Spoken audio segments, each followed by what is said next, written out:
Hey guys, today I'm going to share with you my personal 1.5 month MCAT study plan that helped me be successful on my first attempt. For those of you that don't know me, my name is Sachin, Shah, and I leave for medical school in 5 months, which is absolutely crazy. I'm almost done with the application cycle, and so I'm really excited and looking forward to it. Also, I just posted a video of my breakdown of the MCAT, including all of the sections, the relevant information you need to know, what study resources students commonly use, timeline, when you should take your MCAT exam, and then test date info that you might have otherwise not known. So go check out that video if you have the time as well. That'll be super helpful. Today is really what I personally did, and so hopefully that can help you learn and you can adapt some of my study techniques with yours and create whatever plan will work best for you. Today's video is going to cover 4 big topics. The first includes the MCAT resources that I used. The second is my personal MCAT study schedule that I did in a month and a half. The third is going to be 3 mindset shifts that every student needs to know to be successful in their MCAT. And then the fourth is probably the single greatest piece of advice that I give anybody, and it's absolutely amazing. So you'll want to stick around for it. Firstly, let's go through the MCAT resources. I will talk about these in the order that I purchased them and how I use them. So the first is going to be AAMC Prep. Also, mind you guys, the links for all of these things are below in the description, so you don't have to go online searching for it. The first is going to be AAMC Prep. I highly recommend buying the online 1-year bundle. It's only $258. That's what I personally use. These resources are golden. The AAMC writes the test. These are the most accurate questions and scores that you are ever going to get. I recommend doing all of the things in this bundle twice if you can.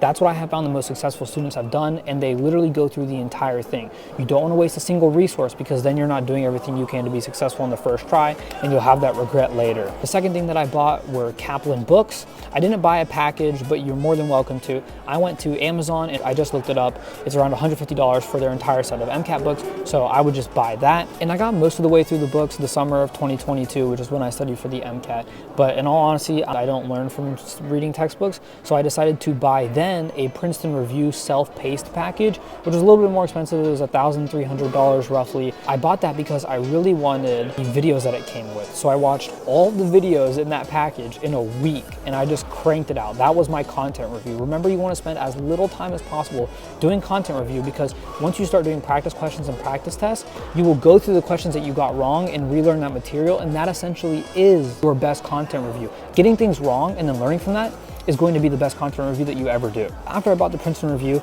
I also downloaded an Anki deck miles down. So for those of you who haven't watched my MCAT breakdown video, Anki is free on Samsung phones and on your computer. There's a little fee on your Apple iPhone, but I totally think that you should still buy it. You're gonna need it in med school anyway, so might as well get it now. The Miles Down deck is in my description. It has a lot of cards in it. To be successful in a month and a half, I think I was doing a couple hundred new cards a day and a little over 500 cards in total in review a day. It is quite a bit. If you can extend it out, if you can study for more time, I highly recommend that as well.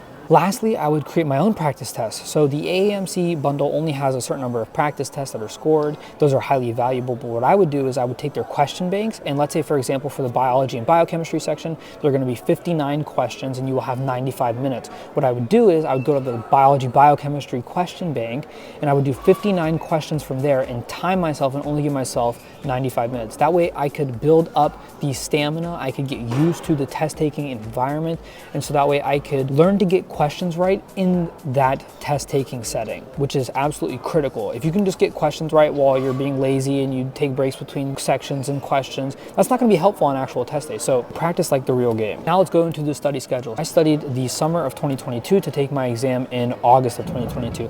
I ended up getting sick after traveling for a little bit, so I pushed my exam back to September of 2022. I started hardcore studying on August 10th, and I took my actual MCAT on September 10th. So it's about 31 days, 18 of which were when my fall semester of college started. Keep that in mind as well. But before that, my hardcore study schedule was an hour and a half of Anki flashcards in the morning. This is literally me laying in bed doing Anki before I get up, get ready, do anything. After that hour and a half of Anki, I would do 95 minutes of studying, then I would take a 10-minute break, do 90 minutes of studying, then take a 30-minute lunch break, then do 95 minutes of studying again, then take a 10-minute break, then do 95 minutes of studying again. Then I would take a break, maybe for like half an hour, then I would do my last hour and a half of Anki for the day, Then I would eat dinner, watch TV, and literally crash. Why did I do those specific time increments for the 4 sections during the day? Well, because that's how the MCAT's broken down. And so I wanted to study like I would take the actual test. If I could do that every day, then actual test day would feel like just another normal, regular day, and it would be a breeze, which is why I did that. Now, on the screen, I'm going to show you some pictures of my Google Calendar at that point in time. And mind you, some days are going to be a little bit different because maybe I had more motivation, maybe I spent more time reviewing things, and so that's why it looks the way that it does. I also changed the times after a certain point, so this isn't necessarily shown on my Google Calendar, but I ended up bumping up the 4 sections. Instead of doing 95 minutes for the 3 sections that are science-based, I did 105 minutes. And instead of doing 90 minutes for cars, I would do 100 minutes. I did that because I wanted to practice even harder than the actual test. So the actual test has 9 cars passages with 10 minutes each, so 90 minutes in total. I added an additional 10 minutes and an additional passage, so I was doing 10 passages in 100 minutes. That way I just got used to having that additional little push at the end of each section, so that way actual test day felt a little easy, to be honest, which sounds crazy. You can make actual test day and the actual MCAT feel easy and short. That is going to be a huge help in the future. Also, a big part of my study schedule is the closer I got to actual test day, the more practice tests I would take. A lot of people shy away from taking practice tests the closer they get because they fear getting a bad practice test score will cause them to get in their own head and they'll doubt their ability. For me, it was the opposite. The more practice tests I took, the closer I got to taking 3 practice tests a week, the more it would just feel like, oh, I just did this 2 days ago, and then I did it 2 days before that. So today is just another day of taking a test. I've done this a million times. That was the thought process that I went into it with. And if you are really fearful of getting those bad practice test scores the week before your MCAT, then just take unscored practice exams or study as if it was an actual exam with the question banks, but don't look at how many questions you got right or wrong. We just want to build that confidence and that stamina. Generally speaking, those are the resources that I used. That was my MCAT schedule for that month and a half. If you have questions, please comment them below and I'm happy to talk about it in more depth. Now I will talk about 3 big mindset shifts that everybody learns at some point, whether it's the first time that they take their MCAT or it's the 3rd or 4th. So I want to learn these as early as possible, guys, and trust me that they are valuable. They're very difficult things to apply to your life, but remember that being a medical student, being a resident, being a physician is going to be hard. You're going to have emotional, physical, mental challenges, and this is one of those things where you will have to grow and adapt. It's most likely that the MCAT is the hardest thing that you will have done up to this point, professionally and academically, so there will be some growth and some change required of you, and that's okay. That's the whole fun part of this learning process. So the first mindset shift is say no. Learn to say no. This is where everybody goes wrong. Talk to any physician who has mentored a student hoping to apply to medical school, and they will tell you that almost every student fails at this. You want to say no to everything. Family events, baseball games, going out with friends, whatever the case might be, because even if you think it's a once-in-a-lifetime event, it's really not. It'll happen again in the future. Second you give into one thing and you go to it, you find yourself going to 1, 2, 3, 4, 10 different events, and your study schedule gets broken. You need to learn to not only manage your time, but manage your energy. So if you start going to things, you'll be tired. Your sleep schedule will get messed up. You won't eat properly. And this is why people then fumble on their first MCAT attempt and they end up taking it again 6, 9, 12 months later, and they're studying for this dang thing forever, and then they have to take gap years and all this other stuff. So just do it right the first time. Say no to everything going on around you. A month and a half of doing that will pay you a lifetime of dividends, trust me. The second mindset shift is you only get 1 attempt. So if you tell yourself that you only get 1 shot and there's no redos, then you will study with the rigor and the conviction to do right the first time around. I took the MCAT a little bit early, not so that way I could take the MCAT again for a second time if I needed to before the application cycle. Of course, that was an option. And if I didn't do well, that's what I would have done.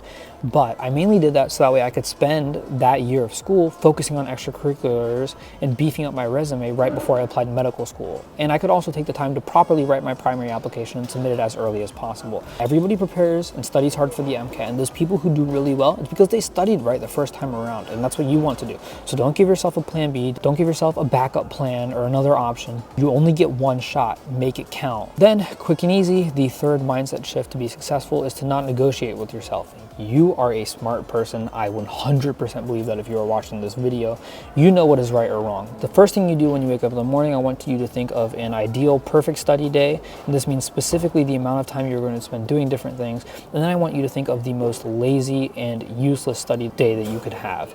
Now, choose one. Go with the study day that you know that you should do. And then after that, don't negotiate with yourself. When I tell myself I'm going to go run 3 miles today, if I get to mile 1.5 or mile 2 and I'm like, oh yeah, wow, like I did a lot of work, I'm gonna call it there, that's good enough. No, it's not. You gave yourself a goal Now hit that goal. I don't care if you're tired or you're thirsty or if you completed 90% of your work. You don't get any extra break than you previously allotted for yourself. Now, of course, this is a little bit extreme. Take care of your mental health, your physical health, eat properly every day, get good sleep, take care of yourself, talk to the supportive community around you, all that jazz. But at the end of the day, you need to have some level of discipline and a strict mindset to get these things done. Now let's talk about the single greatest piece of advice that I give to anybody that I mentor, and was probably the reason why I scored well on my first attempt on the MCAT. So let me start off with a little story here. So once there was a student in college who was a junior and he was preparing for his MCAT. And on actual test day, he was feeling really good until he started the exam. He started, and on the first passage of the chemistry physics section, he was very confused. The experiment didn't make a whole lot of sense. The graphs were a little weird looking. He started to read the questions to see if that would help him understand what was going on, but it didn't really help. And then the answers were even more confusing than the questions. So what did he do? He did his best to answer the questions and then moved on to the next passage. The first thought that came into his mind was, oh my gosh, that was so difficult. What if I got all those questions wrong? Should I void my exam score? That was terrible. Then shortly after that, he had a second thought. The second thought went something like, what if by dumb luck and chance, I got all of those questions right and it was the hardest passage of the entire exam? Well, then naturally you'd want to maximize your score by answering as many questions right thereafter. So he decided to go with option number 2 and give 110% of his effort for the rest of the exam. Now, fast forward, he finishes his exam and a month later he gets the score back. And what does he end up getting? Well, when he looks at the score breakdown, can you guess what section was his highest? Chemistry and physics. And so he was very thankful that he tried with full effort on the rest of the sections to maximize his score. Now, that story is awesome, but it's also true, which is crazy. That is my story. That is exactly what happened to me on test day. This is how I teach people that it's good to not second guess yourself. Don't put any doubt in your head, whether it's one question or an entire article.